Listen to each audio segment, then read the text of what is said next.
Hello. So I'm going to take a few minutes here just to talk about a kind of summarization of my experiences and career counseling and looking forward beyond the class. So one of the first questions is, kind of like what stuck with me. That was a little tough at first. There was like a lot of information, and some of it was kind of, well, everything was obviously linked with certain themes. It covered a lot of different terrain, so it was a little bit difficult for me to pick out just one thing. But I think I'm going to go ahead and look at, I guess, highlighting um, that just of all the many things that go into, the complexity, or could go into the complexity of making career choices, from developing and implementing situational ethics, to the kinds of limitations that inaccessibility that one's geographic position can create, or access it can afford. Um, all those things. So like what really sticks with me is just this kind of just how influential personal narrative can be in regard to dealing with just like everything around fulfillment in career paths and choices, I guess, from the counseling perspective, and just how important that um, almost core structure, or uh, like infrastructure is, that things are like built around subconsciously, more or less. And this kind of plays directly into my next, or to the next question, which was how, or rather, what helped you to grow in insight as a counselor, and just taking in more of the complexities, I suppose, around employment specifically, um, and how, while it's not often at the core of patient issues, compared to, say, like personal relationships are, there's still this like degree to which the narratives, um, which are especially the ones which are unconscious, right, like seem to directly uh, predominate a lot of the themes that are there, like within the perception of possible career choices, paths, whatever, and that they kind of like, these narratives, especially when they're unconscious, can, as I said, dominate the kind of like, color and texture of the foliage and the branches of the actual decision trees that are being implemented when looking at career paths and choices. The stories around, what a person thinks of themselves, what they're capable of, what's okay, what's not okay, what's acceptable, what's good.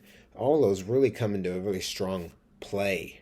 Um, and by surfacing them and making those things more aware, maybe they can be supplemented and changed if they're actually blocking the individual from actualizing a kind of potential that they want.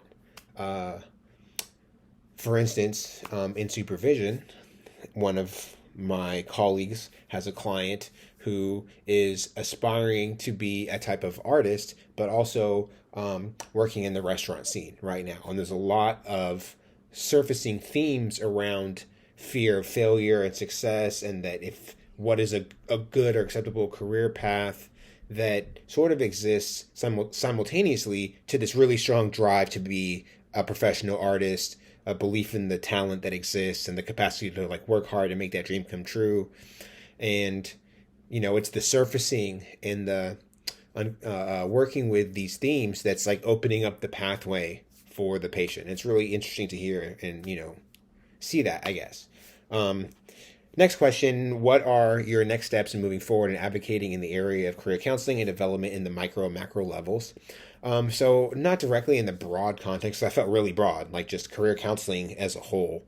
But in a far more narrow one, I'm actually very interested in beginning a kind of third party association or organization that's meant to link clinicians that are working in the psychedelic spaces with coaches and guides, that is uncertified care help, um, that's working in the same, um, linking them not only for the obvious benefits that would come from an organization like that, such as affording oversight and accountability, publications, and resource exchange, um, but and especially the importance of, I guess, accountability, because it's a space that's like sort of fraught with breaches of integrity from both sides. And networking, in ways that can really help integrate patient care.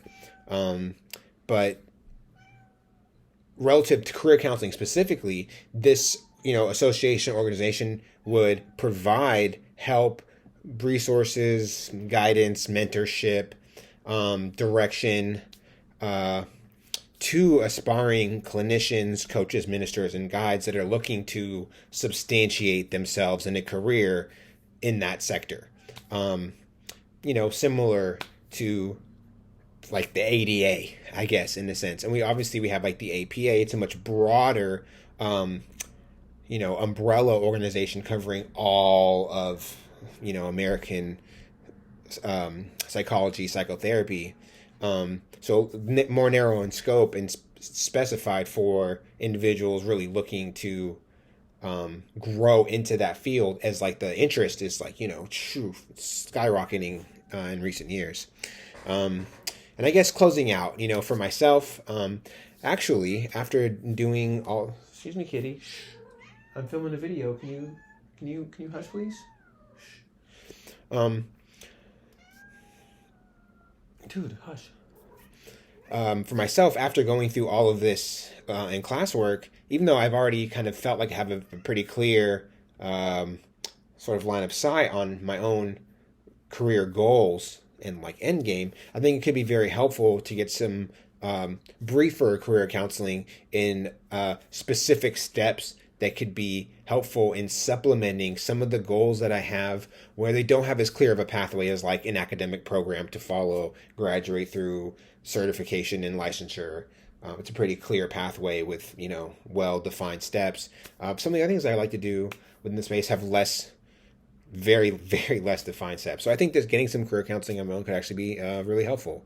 Overall, while asynchronous learning is definitely not my strong suit, as is evidenced by the super haphazard participation on the discussion boards, which to me, I mean, everyone's trying their best, of course, but it's just like such a poor supplement for just actually talking or hearing someone's thoughts in like, a setting, a class. Oh my God, in person, in a room, in a circle of people listening and talking.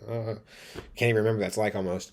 But all in all, I really do appreciate the class, a lot of what I've learned, and even though I don't intend to make career counseling my focus, I do feel even more so than before that should I have a client surface issues around career paths, and definitely, of course, narratives that might govern some of the perceived options in that area, I feel just more prepared to engage with that in a way that feels on par with the level of care I'm capable of providing in non-career counseling areas. So I want to thank you, Heather, so much for being really accommodating, very, I'm not even sure what's the word, like just following up and stuff is really appreciated. Not many teachers at this stage in the game put in that level of like, hey, just making sure that you're keeping up, which I really, really, really appreciate. So yeah, wishing you best for the summer, and thanks so much for the class.